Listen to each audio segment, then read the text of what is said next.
लोकसभा चुनाव में जनता से सबक मिलने के बाद भी आने वाले चुनाव में बीजेपी अपना पकड़ खोती चली जा रही है। महाराष्ट्र की राजनीति इस तरह से गरमाई हुई है कि मोदी शाह को समझ में नहीं आ रहा कि आने वाले 3 महीने में जो महाराष्ट्र में विधानसभा चुनाव है उसमें बीजेपी किसके दम पर चुनाव जीतेगी। इस बीच महाराष्ट्र चुनाव से पहले एक तरफ जहां राहुल गांधी ने इंडिया की ओर से बड़ा ऐलान कर दिया, मोदी के खिलाफ खुद राहुल गांधी मैदान में उतरने का ऐलान किया, दूसरी तरफ बीजेपी की सहयोगी दल यानी कि शिंदे सेना और अजित पवार की एनसीपी एक दूसरे के साथ चुनाव ना लड़ने पर विचार कर रही है, जिसका खामियाजा अब मोदी और शाह को भुगतना पड़ेगा। कहा जाता है कि ब्रिटिश साम्राज्य में सूरज कभी अस्त नहीं होता, ऐसा माना जाता था, लेकिन वो ब्रिटिश साम्राज्य भी एक दिन खत्म हुआ था। आज वही हाल भारतीय जनता पार्टी का है। अब वही अंत की ओर बीजेपी आगे बढ़ रही है। पूरा मामला विस्तार से आगे मैं वीडियो में बताऊंगी कि किस तरह से महाराष्ट्र चुनाव जो कि 3 महीने में होने वाला है वो दिलचस्प होता चला जा रहा है। तो नमस्कार, स्वागत है आप सभी का देश नीति पर। देश नीति, केवल सच्ची और पक्की खबरें।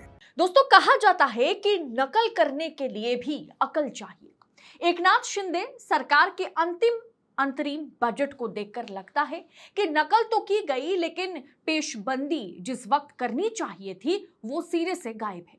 मध्य प्रदेश विधानसभा चुनाव में बीजेपी के सत्ता में लौटने के बाद भी शिवराज सिंह चौहान को कुर्सी से उतार दिया गया था, पर जीत का श्रेय शिवराज की लाडली बहना योजना को दिया गया था। ये योजना मार्च 2023 में शुरू की गई थी।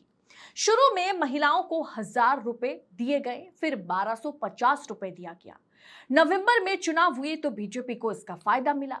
महाराष्ट्र में एनडीए को महायुति नाम दिया गया और जिसकी लोकसभा चुनाव में एक तरफ से फजीहत हुई है, तो वही इधर उधर से आइडिया लेकर के नई स्कीमों के बारे में बात करके उसे लागू करके उसकी घोषणा करके भारतीय जनता पार्टी का ये महायुति गठबंधन जो है वो 2024 का जो महाराष्ट्र का विधानसभा चुनाव है वो जीतने की कोशिश करता हुआ नजर आ रहा है ये गठबंधन।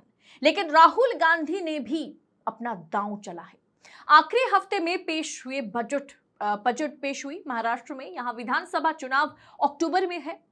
महाराष्ट्र में मुख्यमंत्री माझी लड़की बहनी योजना के तहत 1 जुलाई से 20 से 60 साल की महिलाओं को 1500 रुपए देने की घोषणा की है। तो वहीं कांग्रेस लोकसभा चुनाव में सबसे बड़ी पार्टी बनकर उभरने के बाद कांग्रेस की कॉन्फिडेंस हाई लेवल पर पहुंच गई है और महाराष्ट्र विधानसभा चुनाव का मोर्चा खुद राहुल गांधी ने संभालने का ऐलान कर दिया है। यानी महाराष्ट्र चुनाव भारतीय जनता पार्टी फिर एक बार नरेंद्र मोदी के चेहरे पर लड़ेगी और वहीं पर इंडिया अलायंस या जिसे महाअघाड़ी गठबंधन जो है वो कहीं ना कहीं उद्धव ठाकरे, शरद पवार और राहुल गांधी के चेहरे पर यह चुनाव लड़ा जाएगा। दोस्तों, वहीं दूसरी तरफ मैं आपको बता देती हूं खबर में आगे बढ़ने से पहले कि महाराष्ट्र के अभी राजनीतिक समीकरण क्या है। महाराष्ट्र असेंबली में भारतीय जनता पार्टी के पास 103 विधायक हैं। एनसीपी के पास जो कि अजित पवार की एनसीपी है उनके पास 42 हैं। शिंदे गुट यानी शिवसेना के पास जो है शिंदे गुट शिवसेना के पास 38 विधायक है। एनसीपी के पास 12 विधायक है जो कि शरद पवार की पार्टी है एनसीपी, और वहीं उद्धव ठाकरे की पार्टी यूबीटी के पास 16 है और आईएनसी यानी नेशनल कांग्रेस के पास 37 विधायक है। लोकसभा चुनाव में बेहतर प्रदर्शन करके कांग्रेस की नजरें अब महाराष्ट्र विधानसभा चुनाव जीतने पर टिकी हुई है और इस मोर्चा को खुद राहुल गांधी संभालने का जो है ऐलान कर दिया है। राहुल गांधी संभालेंगे। चुनाव जीतने के लिए कांग्रेस ने अभी से सत्तारूढ़ गठबंधन महायुति की काट करने के लिए योजनाएं बनानी शुरू कर दी है। दरअसल कांग्रेस महाराष्ट्र की एकनाथ शिंदे के नेतृत्व वाली सरकार की लाडली बहना योजना की काट करने के लिए महिलाओं को लुभाने के लिए एक बेहतरीन प्लान कर चुकी है। अपनी हार को जीत में बदलने के लिए सत्तारूढ़ गठबंधन ने महिलाओं को नगद पैसा देने का भरोसा तो जताया, लेकिन सूत्रों के मुताबिक विपक्षी गठबंधन महाविकास अघाड़ी यानी ठाकरे, पवार और गांधी बीजेपी गठबंधन द्वारा दी जा रही रकम से ज्यादा पैसा देने पर और अच्छी और बेहतरीन स्कीम लाने पर विचार कर रही है। लेकिन अभी ठाकरे, पवार और राहुल गांधी अपने पत्ते खोलना नहीं चाह रहे हैं। एकदम इन मौके पर वो पत्ते खोलेंगे। उद्धव ठाकरे के पास भारतीय जनता पार्टी की ओर से ऑफर गई थी, जिसे शिवसेना ने ठुकरा दिया। यानी जो ओरिजिनल शिवसेना है, सुप्रीम कोर्ट के मुताबिक नहीं, जो वाकई में ओरिजिनल शिवसेना है, यानी उद्धव ठाकरे ने इस डील को पूरी तरह से उन्होंने नकार दिया था। उन्होंने कहा था शरद पवार की पार्टी एनसीपी और कांग्रेस के साथ मिलकर ही, इंडिया अलायंस के भीतर ही, इस विकास अघाड़ी के भीतर रहकर ही मैं चुनाव लड़ूंगा। जहां एक तरफ विपक्ष मजबूत होता चला जा रहा है, वहीं बीजेपी के दोनों सहयोगी आपस में भिड़ गए हैं।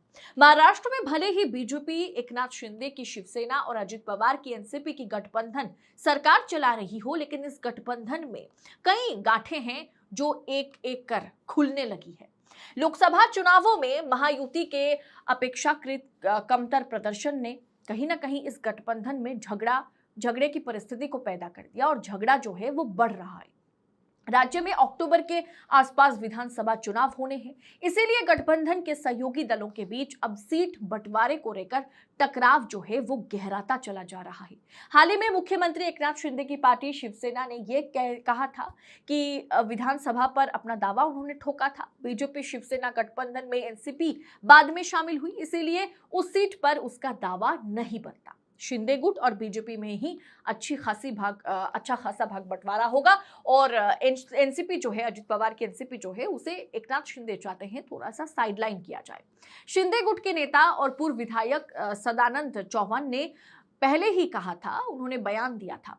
बड़ी बात यह है कि 2019 के पिछले विधानसभा चुनाव में उस सीट से डिप्टी सीएम अजित पवार के खेमे वाली एनसीपी के शेखर निकम ने चुनाव जीता था। बावजूद इसके शिंदे के नेता इस पर अपना दावा ठोक रहे हैं। इसे लेकर के शिंदे गुट और अजित पवार की गुट के बीच लड़ाई जो है बढ़ चढ़ कर सामने आया है।